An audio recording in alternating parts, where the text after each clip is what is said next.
তাদের থেকে সবসময় দূরে থাকবেন যারা নিজের সম্পত্তি, টাকা পয়সা বা খ্যাতি, সম্মানকে বেশি ভালোবাসে, কিন্তু মানুষের সাথে মানুষের যে সম্পর্ক কিংবা মানুষের সাথে মানুষের যে এক ধরনের আত্মার সম্পর্ক ছিল সেটা ছিন্ন করার চেষ্টা করে কিংবা করে, তাদের থেকে সবসময় দূরে থাকবেন।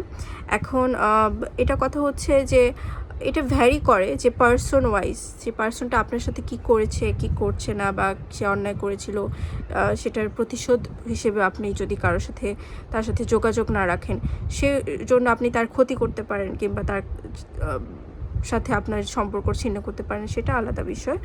কিন্তু এটাও কি করা উচিত? আপনি চিন্তা করে দেখুন, সামান্য সম্পত্তি, সামান্য রিভেঞ্জ, মানে প্রতিশোধ প্রবণতা থেকে, কিংবা সে অনেক খারাপ মানুষ বা অনেক খারাপ কিছু আমার সাথে করেছে জন্য আমিও সেটা করলাম, তাহলে আপনার মধ্যে কি তফাৎ আসলে থাকলো বা পার্থক্য তার সেই মানুষটার সাথে আপনার কি থাকলো? I don't know.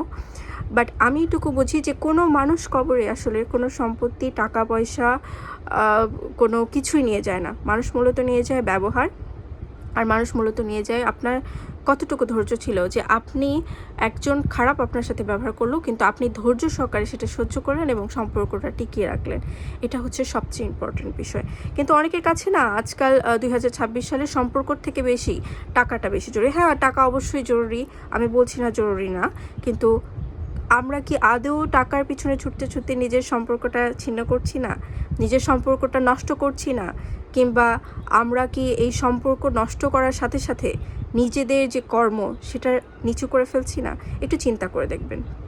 এটাই বলা, কারণ বর্তমানে যা হচ্ছে, কিন্তু ভবিষ্যতে 2026 সালে পরে 2030, 2035, তারও পরে কি হবে? স্বার্থপরের মতো পৃথিবীটাকে আপনি নিজের মতো করে তৈরি করে নিলেন, কিন্তু এটা পরের জেনারেশনের উপর কী প্রভাব পড়বে সেটা আপনাকে ভাবতে হবে। কারণ আমরা প্রত্যেকে স্বার্থপর হলেও আমাদের কিছু কিছু দায়িত্ব থাকে, পরিবারের দায়িত্ব থাকে, পরিবারের দেখাশোনার দায়িত্ব থাকে। কে কেমন সেটা থেকে বেশি নিজেকে প্রশ্ন করুন যে কে কেমন সেটা ডাজন্ট ম্যাটার, আপনি কেমন সেটা হচ্ছে ম্যাটার।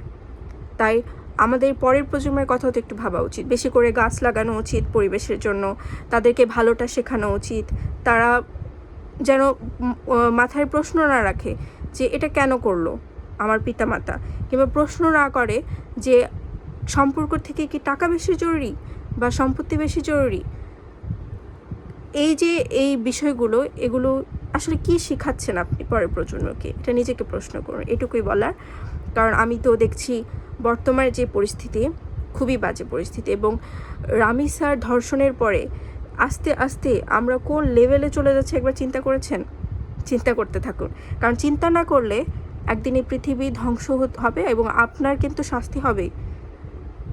প্রত্যেকটা ধর্মে পরজন্ম পরকালের কথা বলা আছে, তাই বিচার দিবসে কিন্তু আপনারও বিচার হবে, এই জন্য সাবধান।